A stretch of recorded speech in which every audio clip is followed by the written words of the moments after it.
Namaskar.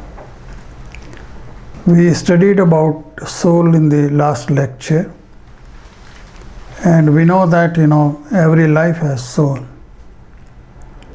But if you look around, you find that there are human beings, there are some souls who are in the animal form, still another category, trees, plants, and you find the microorganisms, bacteria, etc. So the souls exist in different forms. Why? Even if you look at human beings, each individual is different person. There are no two persons who are similar. Even if you look at the life of a single individual, you find that sometimes he is in pain, sometimes he experiences pleasure, sometimes he is happy, sometimes he is not unhappy. So there are so many variations in the life of a single individual. Why?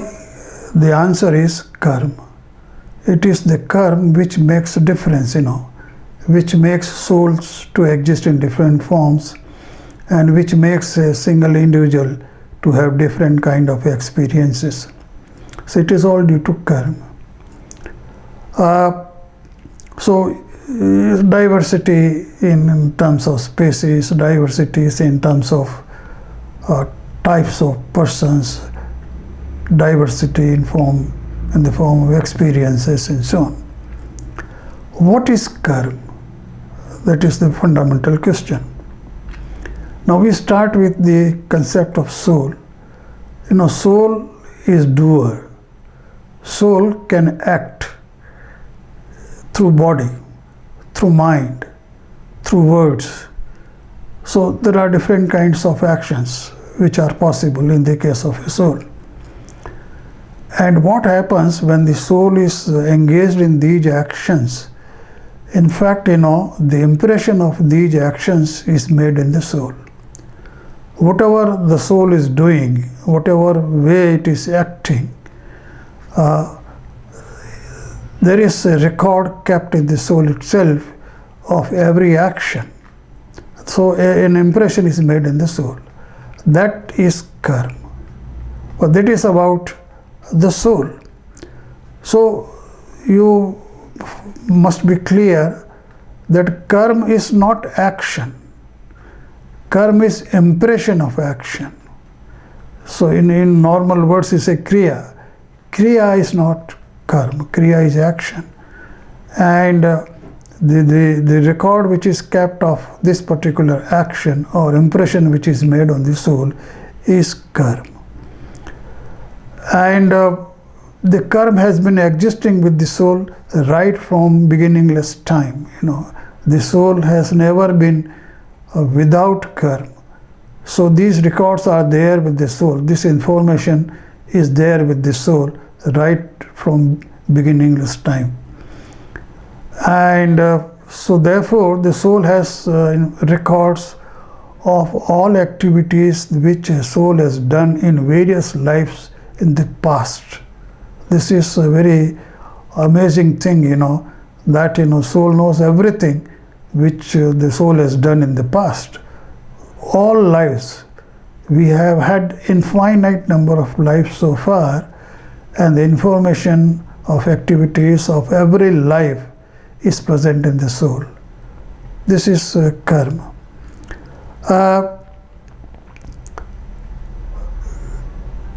And what does this karma do? It inhabits the expression of the powers of the soul.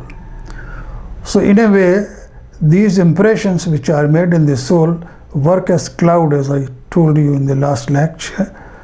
They work as a cloud. They shroud the powers of the soul. They shield the powers of the soul.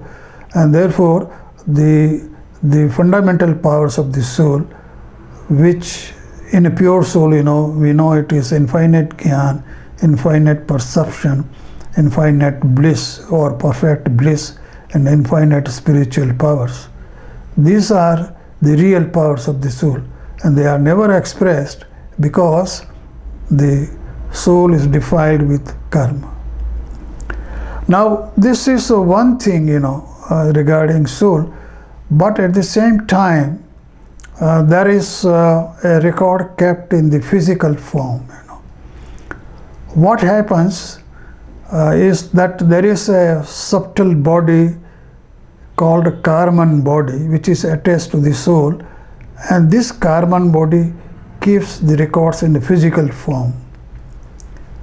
How the karmas are coming, how the impressions are made, what happens when the soul is doing some kind of activity, whether physically, mentally or verbally, there is kind of vibrations in the soul, and these vibrations in the soul produce similar or a kind of vibrations in the Karman body which I said is attached to the soul, which is the Karman body is in the subtle form, and these vibrations in the Karman body attract subtle matter from cosmos. So this subtle matter is present in the form of Karman Vargana.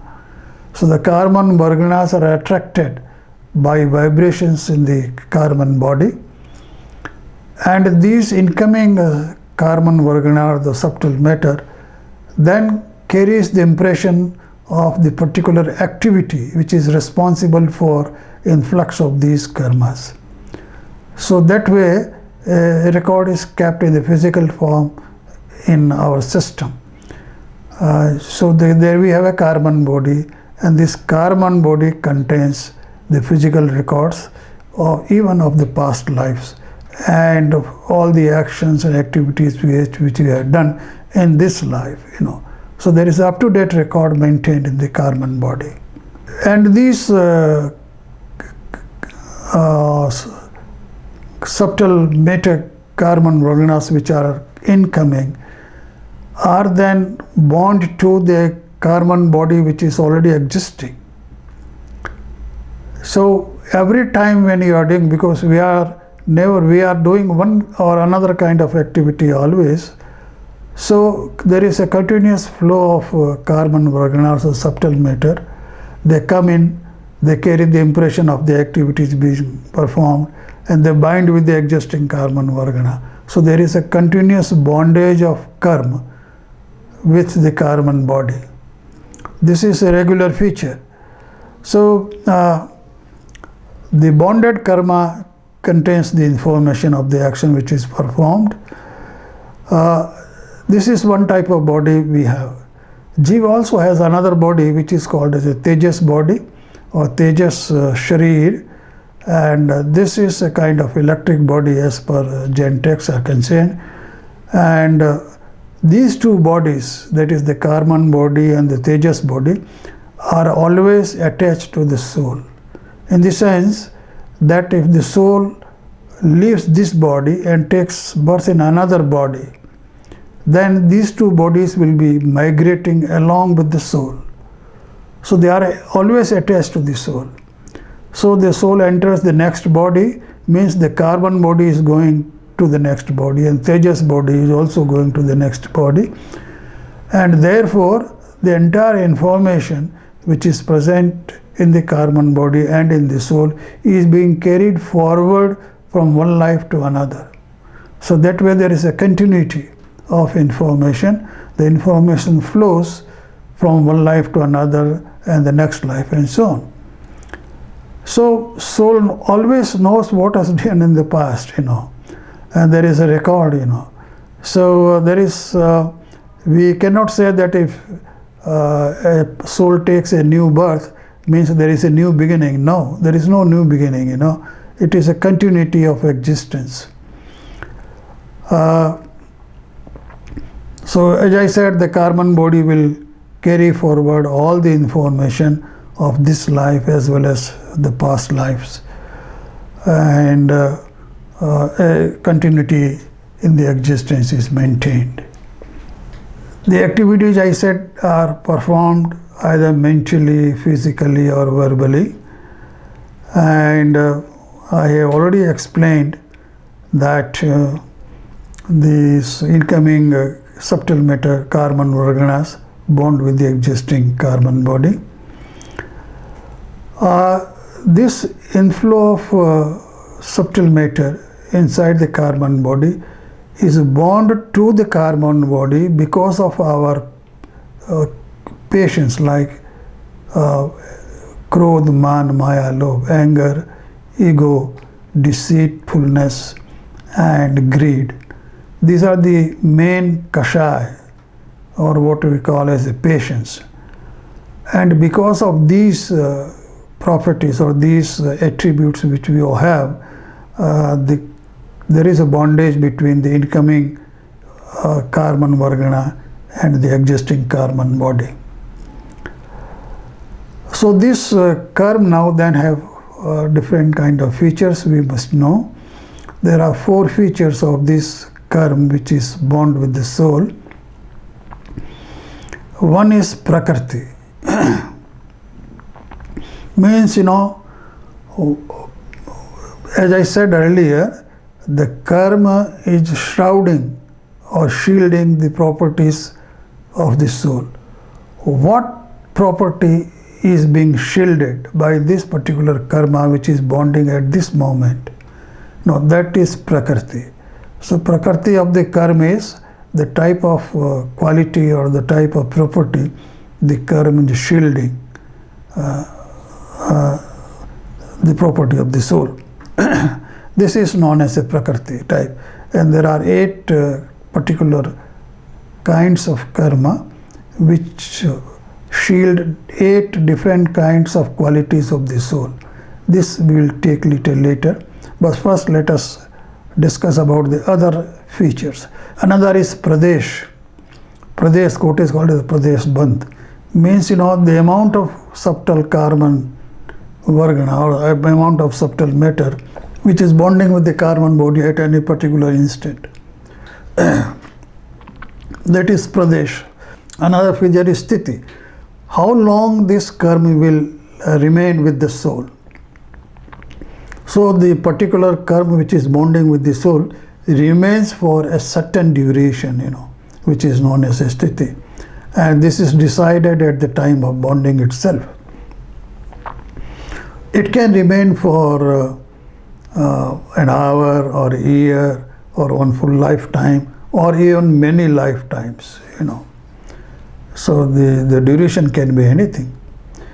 I give an example here so that you understand this very clearly.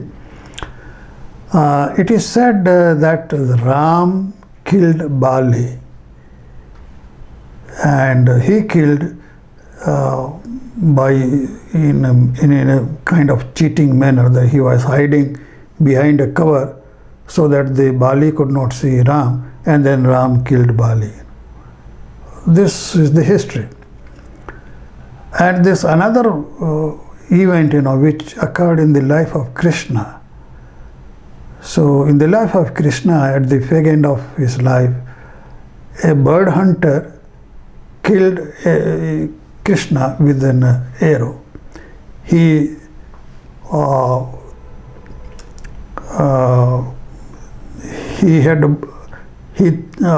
activated the arrow, an arrow just hit the Krishna, and that was by mistake. The bird hunter did not want to kill Krishna or any human being. He was a bird hunter. He thought it was a bird, and therefore he did this act. But when he found that a human being has been hit, he was very sorry. He went to him and said that, look here, I didn't want to kill you, and I am very, very sorry. The Krishna said, no, it's none of your fault, I killed you in that life, you were Bali and I was Ram, and I killed you. So now you are killing me. This event explains 2 things. Number 1, that you are sure to experience the fruits of the karma which you bond. So you always will have the consequences of the karma which you bond. Number 1. Number 2, duration. You look here, the time difference between the birth of Ram and birth of Krishna, it is something like 2000 years. So the karma which was born at a time, you get the fruits after 2000 years.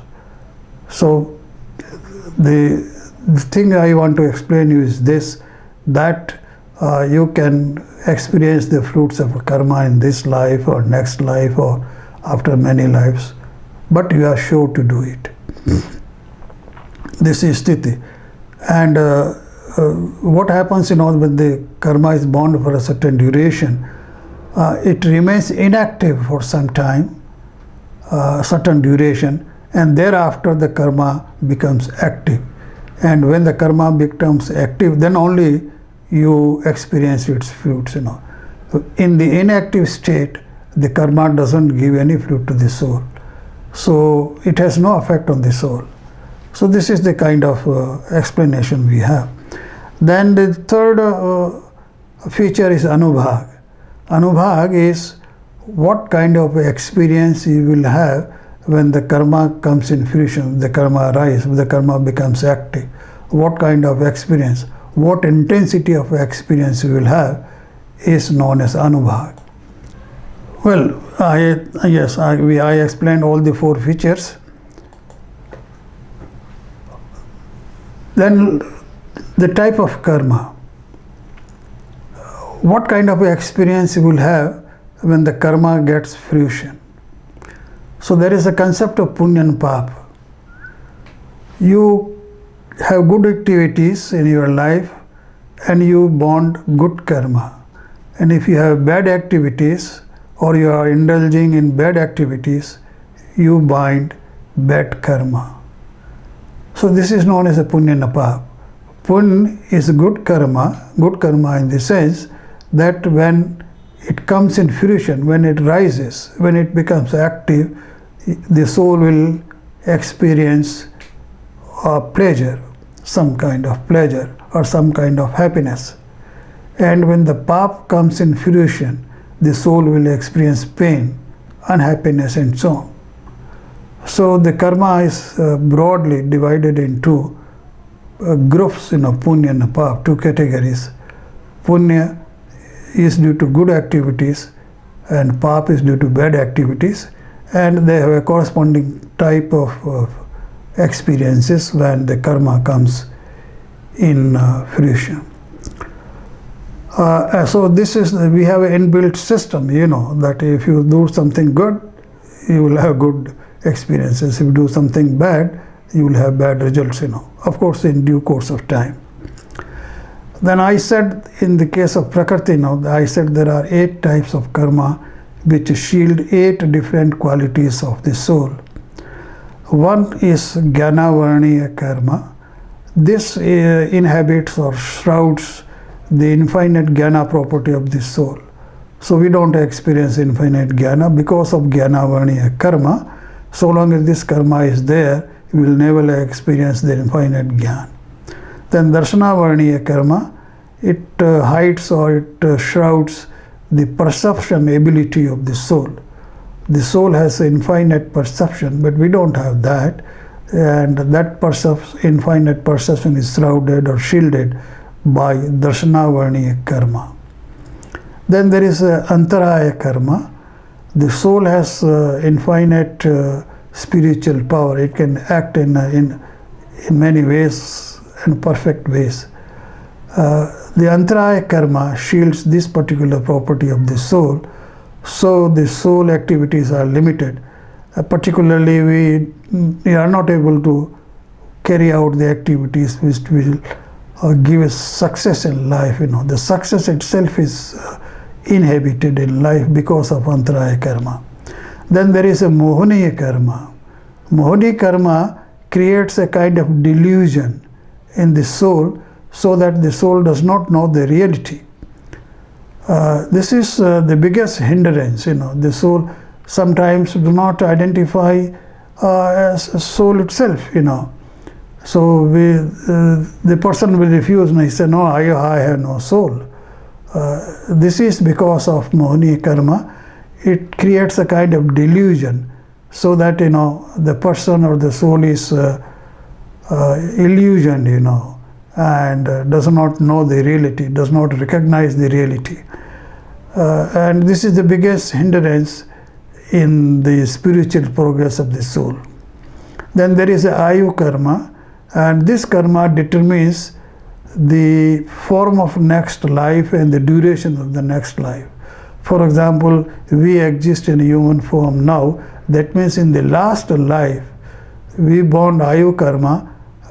Because of that we are now in the human form, and that time the span of life was also decided.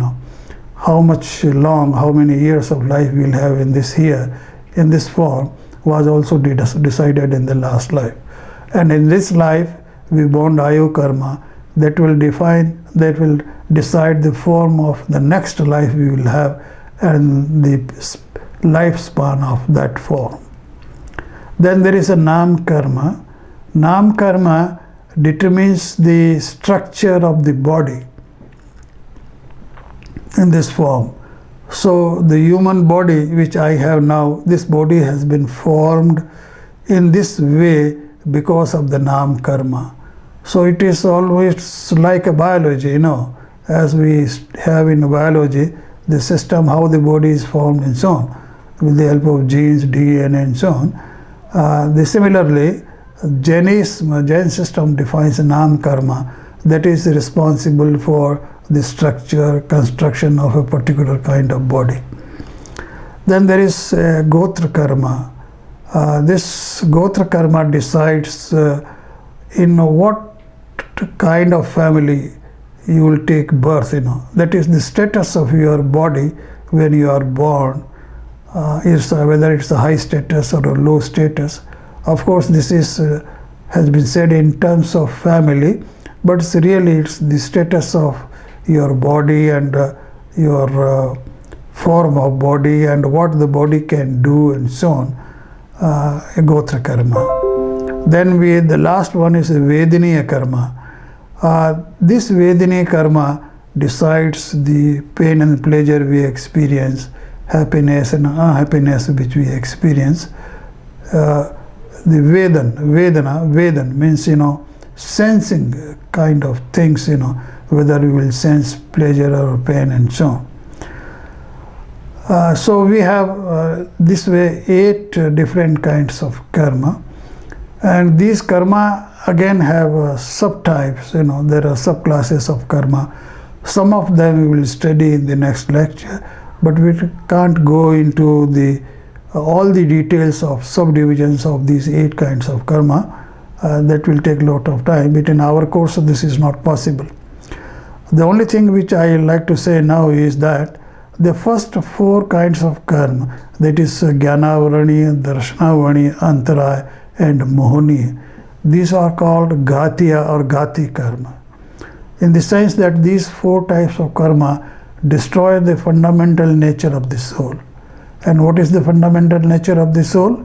As I said, the soul has infinite jnana, infinite perception, infinite spiritual power and perfect bliss.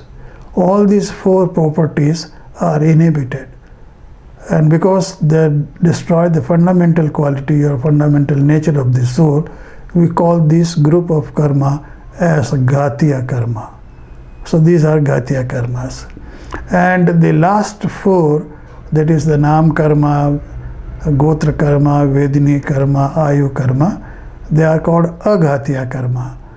These karmas only, what they do, they keep the soul embodied, they keep the soul in a body form, but they do not inhabit those fundamental properties of the soul. That is, if there is a state where you have destroyed all the Ghatiya karma, how the karmas are destroyed, they will consider in the next lecture or later lectures. But for the time being, assume that we are able to destroy or remove these karmas. So, okay, so if you are able to destroy the Ghatiya karma, then what remains is only a Ghatiya karma, that is, the soul is in the form of a body, but in this state the soul can experience all the infinite properties. It can experience infinite jnana, it can experience infinite perception, it is in the state of perfect bliss, and it enjoys infinite spiritual powers. This kind of state of the soul is known as Arihant or Keval Jnani. So a person who is Arihant or Keval Jnani will experience all the natural properties of the soul remaining in a body. That is, he is in a human form and experiencing such qualities, And the entire Jain philosophy about which we are talking has been preached by such a person who is omniscient, who is a Keval Jnani, who is a Arihant, and who is a Tirthankar. Tirthankar means who teaches the religion. So Tirthankar is also a Arihant, and he teaches the religion, and he is in a state of Keval Jnana. He knows everything. He has infinite Jnana, infinite perception. He knows perfect truth. Then he preaches, and the things which I am telling you are because of such a Tirthankar Bhagwan Mahavir, So I just now I have described you what karmas are and how many karmas are there. In the next lecture, then I will tell you how these different kinds of karmas are bound. Is the karma everything? Is the karma decides our destiny, or there is something else? We will discuss these things in the next lecture. Thank you.